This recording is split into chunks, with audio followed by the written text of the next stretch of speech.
My girlfriend dumped me to find herself. 6 months later, she wanted. We were together for 3 years.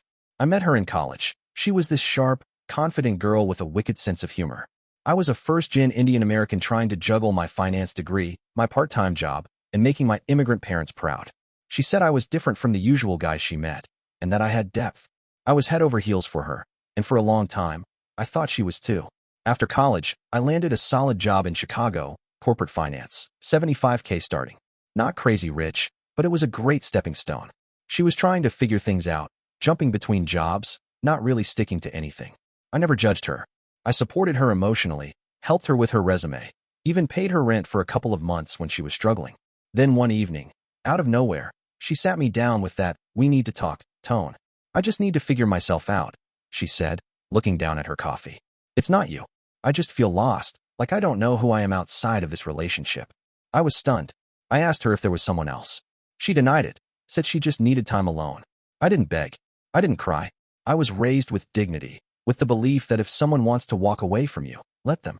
But I'd be lying if I said it didn't hurt. I unfollowed her on social media and tried to bury myself in work. But then, 2 days later, a friend texted me. "Bro, you seen her stories?" I hadn't. Curiosity got the better of me. I opened a burner account and searched her up. She was in Miami, smiling with some entrepreneur dude who looked like he lived in the gym. Champagne, beach, pool parties. The captions? "Finding myself and new energy only. Just needed time alone, huh?" I didn't say anything. I let it fester. For the next few weeks, I watched silently as she posted more of the same. She'd gone from being lost and introspective to a lifestyle influencer overnight. And the dude? He was in every third post. Looked like one of those crypto bros who never really worked, but always had money. I wasn't heartbroken anymore. I was angry. She played me. Took my support, my love, my money, and the second she had a shinier option, she bailed. That's when I decided, I'm not just going to move on. I'm going to level up. I cleaned up my image. I hit the gym harder. Bought better clothes. Started networking with actual founders and VCs. I began building something I dreamt of for years, a fintech startup focused on helping immigrant families manage money smarter and invest safely. My day job kept the bills paid, and the side hustle became my obsession. I stopped checking her page. Stopped thinking about her stories. I wanted to make something real while she was playing pretend. Then, about 6 months later, our paths crossed again, digitally. She followed me on my startup's Instagram. I didn't follow back. She messaged me. "Hey, proud of you. You're killing it. Would love to catch up sometime," smiley face. "Oh, now you're proud?" I didn't reply. Not yet.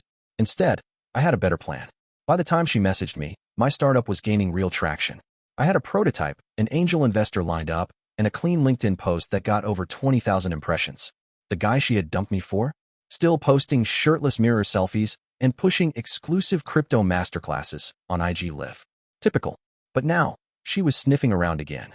I didn't block her. I didn't even leave her on scene. I waited. Because when someone burns you like that, you don't just move on. You sharpen your focus. And when the time is right, you flip the script. A few weeks after her first message, I crafted a response. "Hey, thanks, appreciate it. Hope you're doing well too. Would be cool to catch up sometime. Let me know when you're around Chicago." The hook was baited. She replied in 5 minutes. "OMG, yes. I'll be there next weekend. Let's get dinner." Just like that. Like nothing ever happened. Like she hadn't dipped with a gym bro the second I got her financially stable. I agreed, but on my terms. We met at a high-end rooftop bar in River North. I arrived sharp, tailored navy blazer, leather strap watch, and confidence thicker than the steak I ordered. She showed up in one of those oversized blazers influencers were to look like CEOs. Trying too hard, if you asked me. The first 5 minutes were awkward. She danced around the breakup like it never happened, just threw in casual, "I've changed a lot this year," lines and tried to sell me the idea that she'd grown. I kept it chill. Listened more than I talked. Let her fill in the blanks with flattery and half-truths. Eventually, she leaned in and said, "I've been thinking about us lately. I don't know. Maybe we let go of something really good." That's when I smiled. "Oh yeah? What happened to Miami guy?" She hesitated. "It didn't work out. He wasn't who I thought he was." "Of course not." I nodded and pretended to be thoughtful. "That's too bad. I'm glad you figured yourself out though." She laughed, a bit awkwardly. "I mean, I'm still figuring it out, but I'm getting better." Then she dropped the big one. "I've actually been thinking of moving back here. Trying to get into fintech too. It's so crazy you're building something like that.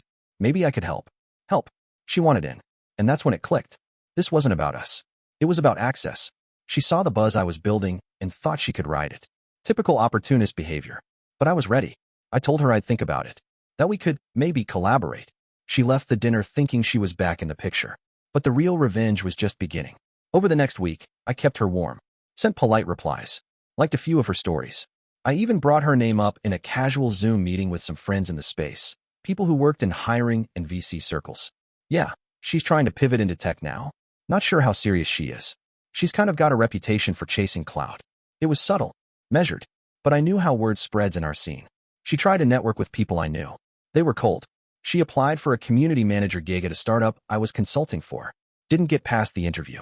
One of the partners texted me. Is this the girl who ghosted you for that crypto clown? She's all over social media, but zero work ethic. I just replied with a shrug emoji. Weeks went by. Her tone shifted. Her messages became more desperate.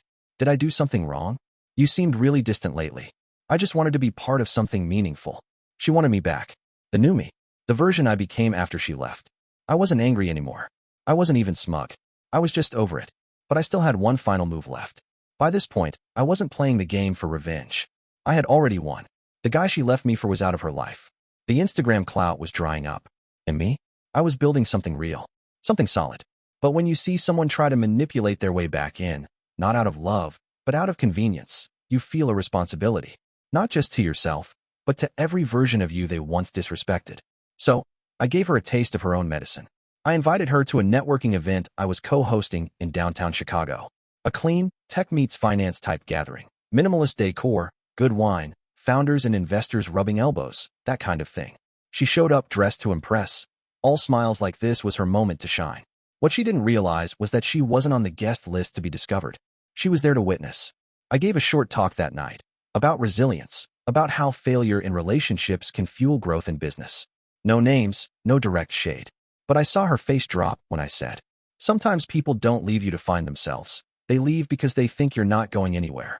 But when you do, when you actually go somewhere, they come running back. Not for you, but for the view from your table. Polite claps. She knew. After the event, she tried to make her move again. That was amazing, she said, lightly touching my arm. You're like everything now. I smiled. Thanks. It's been a wild ride. She gave me this hopeful look, the kind people get when they think they're about to be offered a second chance. But I had one last thing to do. Actually, I said, you remember Leah? That girl from the event you just met? She nodded. Yeah, she was sweet. She's my girlfriend. Silence. I don't even think she had registered Leah fully until that moment. A successful, independent product manager. Smart, grounded, ambitious. Basically everything my ex pretended to be online, but never followed through on. Oh, she said quietly. That's great. It really is, I said, with genuine warmth. She helped me stay focused when I wanted to spiral. She believed in what I was building, not just what it looked like. Her eyes dropped. For once, no comeback, no fake smile. She left early. The next day, she unfollowed me. Then refollowed a week later. Then unfollowed again. The last story I ever saw of hers was a quote. Some people come into your life just to show you what you deserve. She thought it made her look deep. But deep down, I knew she wasn't mourning a breakup. She was mourning access. The backstage pass to a life she walked away from before the show even started. I appreciate you watching till the end. Hit that subscribe button and stay tuned for more content.